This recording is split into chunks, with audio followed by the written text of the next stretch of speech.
Doctor, I wanted to just begin with your fee that you were paid in today's case.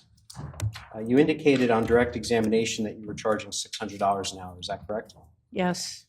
And I believe you indicated on direct examination that you agreed to stick to it. Yes. And that's because your fee has actually increased. Is that correct? In 2021, I began to charge $700 an hour. Yes. And you were retained in this case in 2020. Is that correct? Yes. And so you agreed to essentially stick to the original fee. Exactly. All right. And your fee has gone up over the years. Is that correct? From when I started in the early 70s, yes. I think as late as 2012, was your fee $500? Do you recall? I don't remember exactly 2012. Okay. It worked its way up. Right. And how many hours have you worked on this case? I billed for 11 hours. I spent a few more hours before I traveled to Connecticut yesterday.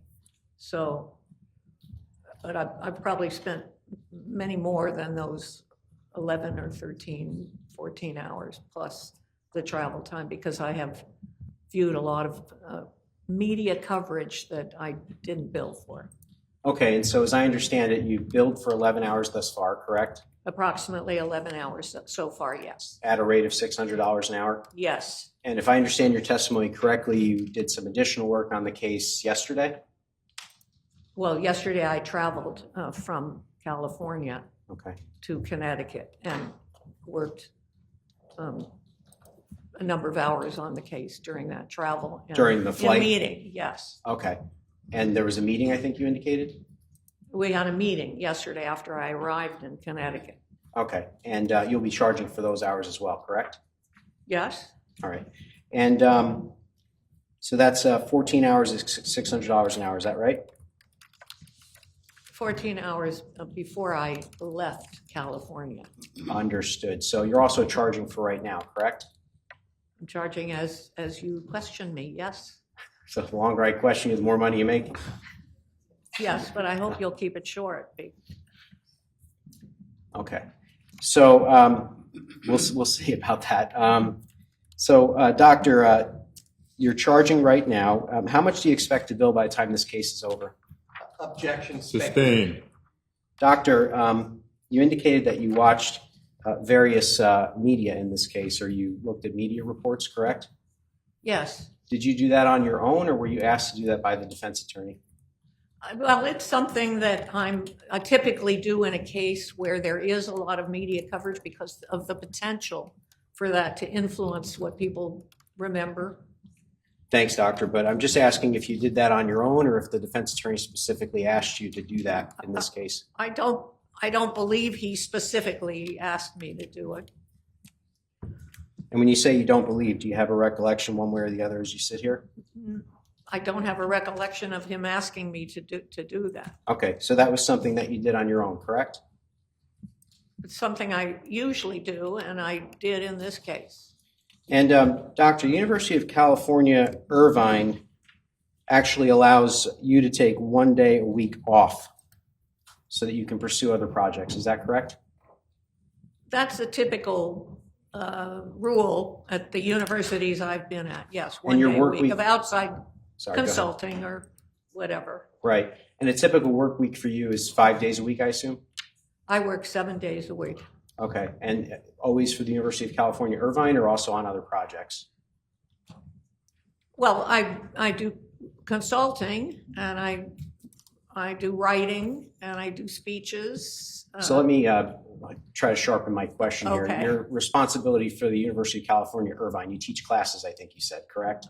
That's my full-time job. Right. Yes. And that's a 5 day a week job, correct? Well, it's not exactly, because when we prepare classes, sometimes we do preparations on the weekends. So. And you were retained in this case. Do you remember the exact date? I believe, having looked at that document, that it might have been around August, but I don't I'm not sure I remember. Okay, but you would agree it was some time ago, correct? It was some time ago? Yes, That you were retained? And when you said August, just to be clear for the members of the jury, that was August of 2020, correct? yes. And did you know any of the defense lawyers prior to this case? No, And were you, you indicated that you had a meeting with the defense attorneys. Was that last night? yes. Who did you meet with? I met with the two attorneys. And when you say the two attorneys, you're referring to Mr. Schoenhorn and Ms. Felsing, correct? Yes. And had you been told by any of the defense attorneys in advance of your review of materials or your testimony that the defendant had inconsistencies in her version of events? I don't remember if I was told that or not. Okay. Did you take any notes during any of these meetings? Well, I didn't I'm gonna take any object to notes the- yesterday. Plural meetings. I think she testified there was one meeting last night, so. I'll rephrase. Last night was not the first time you'd spoken with Mr. Schoenhorn, correct? Correct. We've had conversations along, usually telephone over Right. the years. And I think he indicated, you've done consulting on this case, I guess, in advance of last night, correct? Yes. And during any of those conversations, did you take any notes about what they told you about the defendant's statements? I may have taken some notes. I don't remember, but I did take notes. Okay. It's my custom to take notes when reviewing materials. Were you told that the defendant changed her story when speaking with the police? I could see that the story changed. So, I wasn't told it. I could see for myself that it changed. okay, so as I understand your answer, no one told you the story changed. You just observed it yourself. Is that correct? Well, we also had conversations about it changing. But Okay. I saw it with my own eyes. And you say we had conversations with the story changing. This is what I'm getting at. That was with Mr. Schoenhorn, correct? Some of those conversations included the two lawyers and me Right, on the so- phone together. Conversations with both lawyers about the defendant's story changing, correct? Oh, no, I don't remember exactly. We had a number of conversations, but I don't remember whether and somewhere along the way, it's my recollection we talked about the changes that in the story. Okay, that was the answer to my question. Okay. Okay. Yes. And how many times would you say you've met with the defense, either in person or via telephone, or I guess Zoom is pretty popular now in academia? Zoom is popular, but I don't think we did Zoom. How many times would you say you met with the defense attorney, either over the telephone or in person? Maybe 4 or 5 times. And I believe you indicated that in this case you reviewed transcripts of the defendant's interviews, And videos. right? And media reports, correct? Some media reports, a warrant. I don't think we heard about the warrant on direct. I read Okay. that too. And did you review anything else? I've seen testimony in the trial. Oh, so you have been watching on television? I've watched some of the trial, yes. Okay. And The hairdresser, I watched, the hairdresser? yes. Okay. She didn't talk about the defendant's statements, did she? No. Okay. Did you watch anybody else? The police officer who found Well, maybe. the ex-husband, Well, maybe, I guess, did you ever watch any of the defendant's statements on television? For example, Detective Kimball's testimony? Do you recall that? I don't recall that. Okay. Anything else? Which warrant did you review, by the way? I don't remember. Okay, because you It was a understand. long one. A long one. Well, everything in this case has been kind of long. Okay. So do you remember if it was an arrest warrant for conspiracy to commit murder, I don't remember. tampering with evidence? I don't remember. Now, Professor, do you consider yourself to be a neutral witness as you sit here today?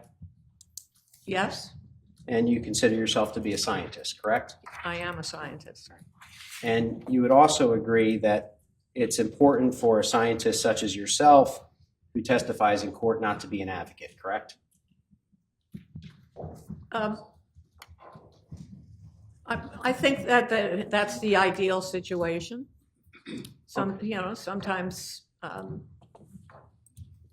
it's not always an ideal situation because you might develop some personal feelings. I'm human as well as a scientist.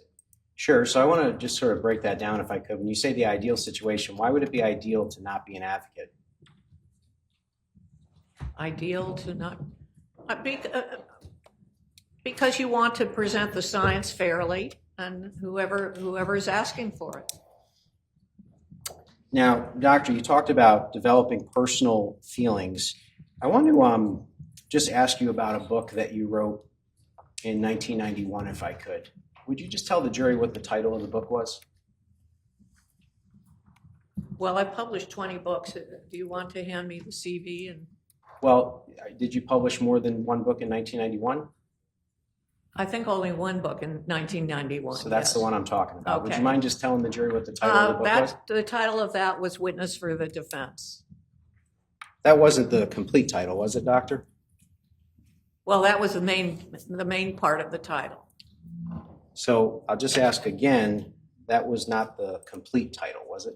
Well, there may have been a subtitle, but I don't remember the details. You Well, apparently have it, so you can read it you to me don't- and ask me, is that it? When you say you don't remember the details, I just want to be clear. You're saying you don't remember the details about the title of a book you wrote? I don't remember exactly the subtitle Okay. So, because I always call it Witness for the Defense. That's how I usually refer to that book, the main title. now, if I were to show you a photocopy of the cover of your book, do you think that would help you remember what the subtitle was? Yes. May I have this marked, Judge? Yes.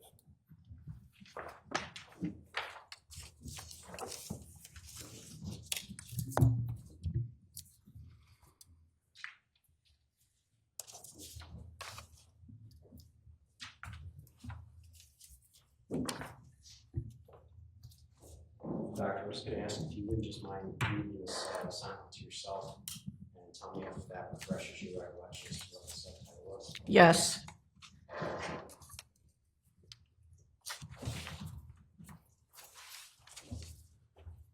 Doctor, what was the subtitle?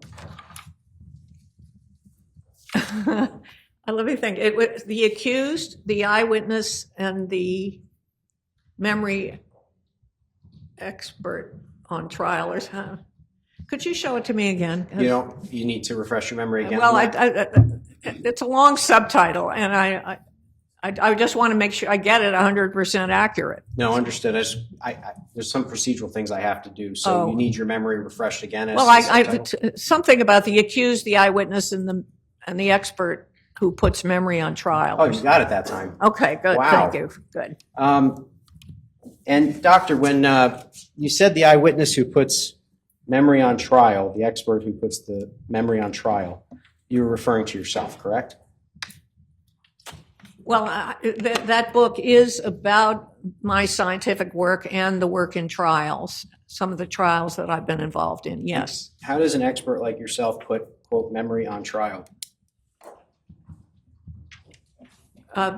Experts who specialize in memory, who get involved in court cases, often present scientific information about memory to educate a jury or a judge, a trier of fact, about the science of memory. That's what we do. Okay. I and hundreds of others. And doctor, you talked about this issue of being an advocate in that book. Do you remember that? I don't. It was so long ago. You'll have to. Well, let me ask you this. Did you say in this book, should a psychologist in a court of law act as an advocate for the defense or an impartial educator? My answer to that question, if I am completely honest, is both. Do you remember making that statement in your book? Well, I'll take your word for it that you're reading something I wrote in 1991 that Well, doctor, I certainly don't want you to take my word for it, okay? So do you need your memory refreshed again? Well, I don't remember everything I've written in 600 papers and 20 books. Sure, from I know you're very decades accomplished. ago. I know you're very accomplished. My question, though, is do you need your memory refreshed again? Well, I would take your word for it that I wrote something about that. Okay, but you don't have a recollection as you sit here, correct? No. Okay, so, Well, I'm going to object. She didn't say that anything would refresh her memory about something she wrote in 1991, so I object to him and showing her the document. doctor, it would help you Well, remember. there's an objection. So the witness has said, essentially, showing her what she wrote in 1991 will not refresh her recollection about what she wrote in 1991. But she did not deny writing it.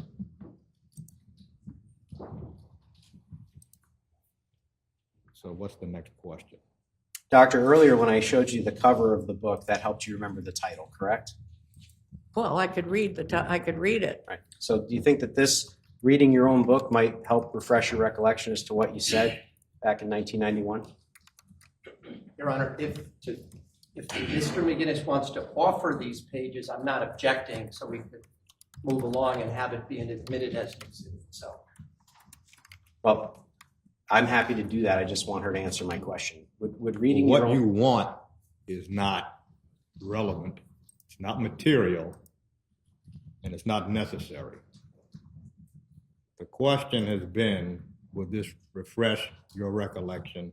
The answer is no. But she didn't deny writing it. What's the next question? Well, I'm going to offer this, Judge. no objection. So this is State's Exhibit 153. 153 admitted as full.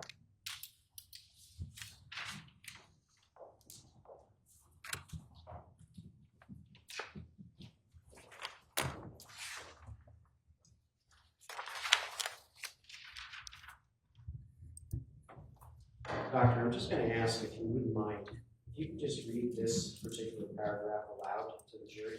Oh, okay. Starting with should a psychologist. Yes, ma'am. So, should a psychologist in a court of law act as an advocate for the defense or an impartial educator? My answer to that question, if I'm completely honest, is both. I believe a defendant, if I believe a defendant is innocent, if I believe in his innocence with all my heart and soul, then I probably can't help but become an advocate of sorts.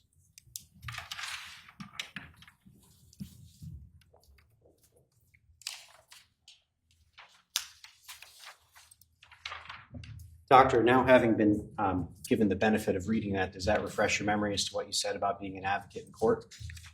Well, I see that those are the pages from my book, and that's what I wrote 30 years ago or whenever that was. And do you agree with the statement that if you're being completely honest, the answer is both? I guess I do agree with that. And do you agree with the statement, if I believe a defendant is innocent, if I believe in his innocence with all my heart and soul, then I probably can't help but become an advocate of sorts. Do you agree with that? I guess I do agree with that. Now, you were asked on direct examination how many times you've testified in court, and I think you indicated over 300 times, correct? Approximately, yes. Sure.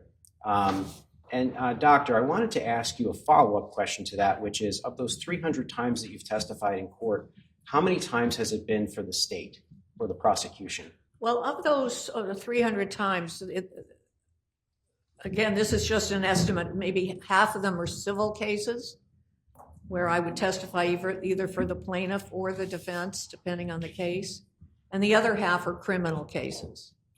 And although I've been asked to consult with the prosecution 5 or 6 times, I've actually only testified for the prosecution once in those criminal cases. So the large majority has been on behalf of the defense. I was called on behalf of the defense. Right, and I think you indicated that you have a degree in mathematics, so if we divide 300 by 2, that means you've testified approximately 150 times in criminal cases, correct? Approximately. And that means that out of those approximate 150 times, you've testified one time for the prosecution, correct? Yes. Okay. Do you think that the reason you don't get hired more by the prosecution is because you've written a book called Witness for the Defense? I'm going to object speculation Well, it's and argumentative, sustained.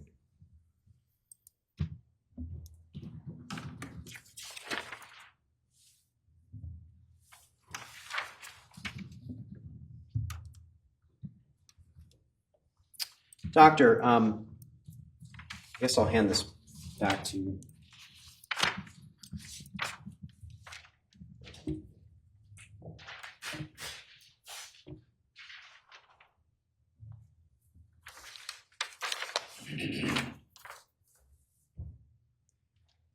I want to just direct your attention to the top of that page. That's from that same book in 1991, correct? Yes. And did you write in that book that you'd never met a prosecutor who was happy to see you in the courtroom? What paragraph is that? So if you would just direct your attention near the top, I think it's the first full paragraph.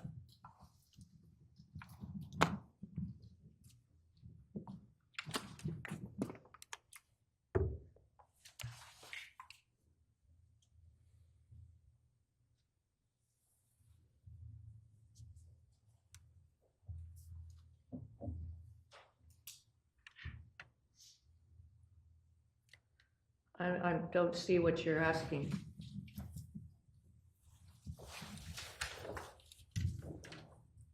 I'm just going to direct your attention to this sentence here. Oh, I see. Okay, I wrote that, yes. Okay, the prosecutor would never be happy to see you in the courtroom, It- correct? I'd never met a prosecutor who was happy to see me in a courtroom. Actually, it happened today, though.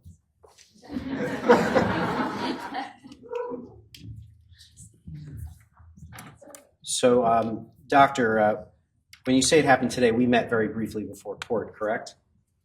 But I met your colleague, too. Okay.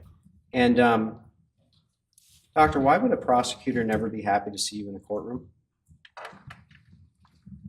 If I'm, generally, if somebody is testifying as an expert for the defense, prosecutors come into this with a challenging, MO, and they are not usually that happy to see defense expert witnesses. Sure. And I wanted to ask you about MOs. I guess you meant modus operandi? Is that what you meant? Yes, Okay. When you write a book called Witness for the Defense, does that show your MO? well, that, Your Honor, I'm because, going to object that it's argumentative. It's argumentative, sustained.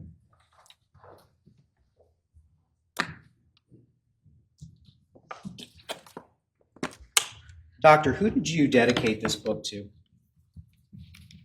I don't recall now, you'll have to refresh my memory. Sure. I'm going to show you the dedication. And I'm just going to ask that you read that out loud to the jury. We dedicate this book to the women and men who've been wrongfully accused, convicted, imprisoned, or have otherwise suffered because of faulty eyewitness testimony.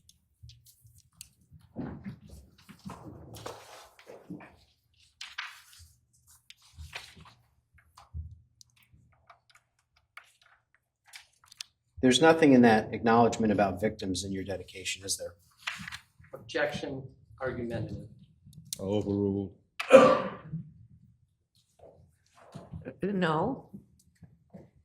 And would you also agree that a hard copy of your book has a number of photos in it? Yes. And you would agree that the photos include Ted Bundy? There is a photo of Ted Bundy, I believe, yes. And who's Ted Bundy?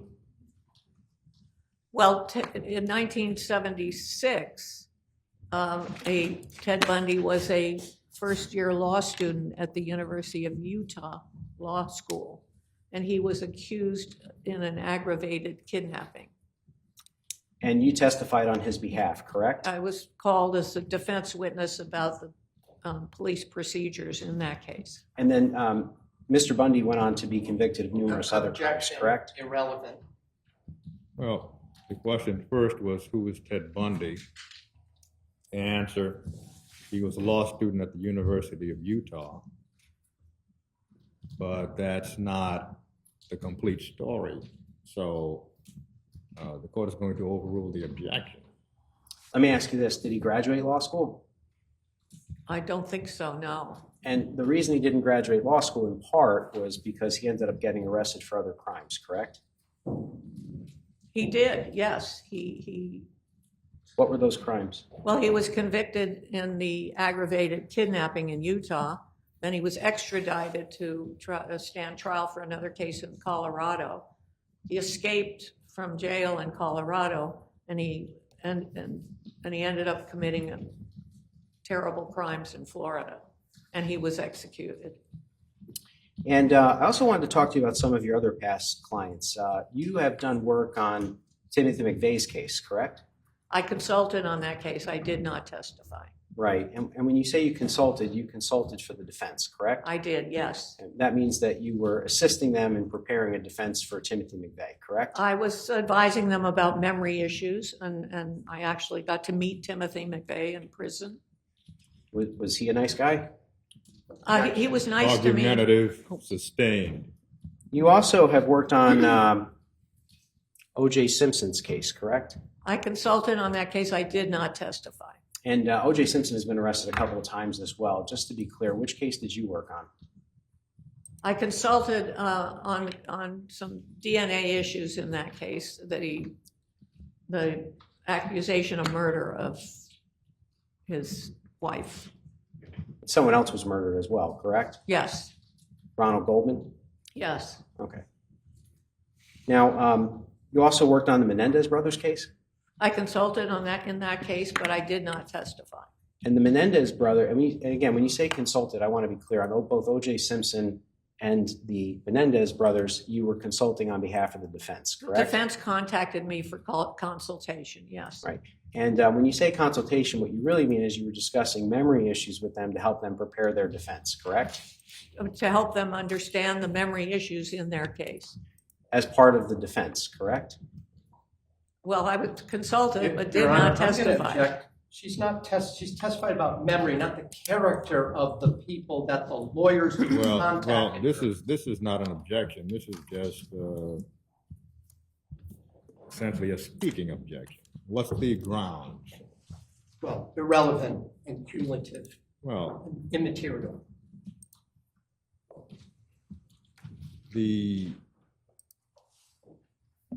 This line of questioning goes to whether or not essentially this witness has a bias for the defense. So you can ask the question again, counsel. Doctor, when you say you're consulting for Mr. Simpson, consulting for the Menendez brothers, you indicated that you were discussing memory issues in their case, correct? With the attorney, Right. For the defense, correct?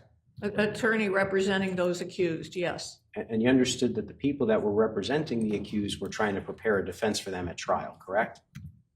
Well, I presume that's what they're doing, yeah. And that's what you were doing, correct? I was answering their questions about memory. And you also worked on the Michael Jackson case, correct? Two of his cases, yes. And I did not testify in either one. when you say two of his cases, he was arrested twice? Yeah, there was one trial in the 90s and another one in the 2000s. Okay, and so you worked for him twice? I was contacted by the defense in those two cases. Right. Phil Spector, you worked on his case as well, correct? I testified in that case, yes. Right. And when you say you testified, I just want to be clear, you testified on behalf of Phil Spector, correct? I was called by the Testified on defense. behalf of the defense, not on Oh. behalf of an individual. Well, all we need, counsel, is the objection. Check the form of the question. Sustained. You testified on behalf of the defense who was representing Phil Spector, correct? Yes, And that was in 2009? Roughly, yes. What was he accused of doing? Murder. Who did he allegedly murder? Objection irrelevant. Well, I'll withdraw it. You also worked on Jerry Sandusky's case, correct? Primarily, I was working on behalf of the administrators at Penn State who were accused of maybe not doing more, you could say. But that was my primary work in the Penn State case. Then after their situation resolved and I was not in any kind of conflict, I did talk with Mr. Sandusky's defense attorneys, yes. So that was a very long answer to a simple question. well, My own. that's not a question. Now, what the court is going to do is this. The court understands zeal. The court understands the cut and thrust of cross. But what the court is not going to countenance is a lack of respect.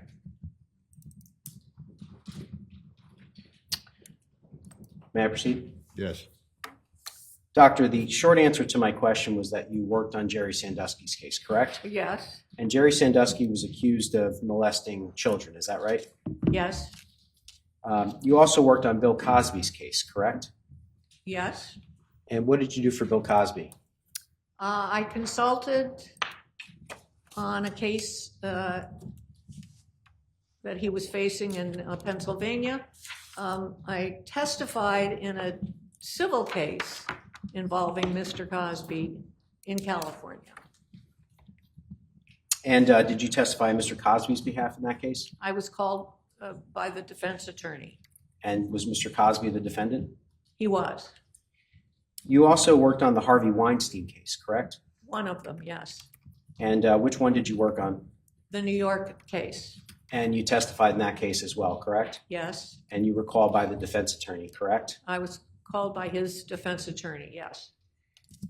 And you worked on the Robert Durst case? Yes, And Robert Durst was a real estate agent or something like this who was accused of murder in California? he was accused of murder, Right. And you testified in that case, correct? yes. And when you testified, you were called by the defense attorney, correct? One of the attorneys representing Mr. Durst, yes.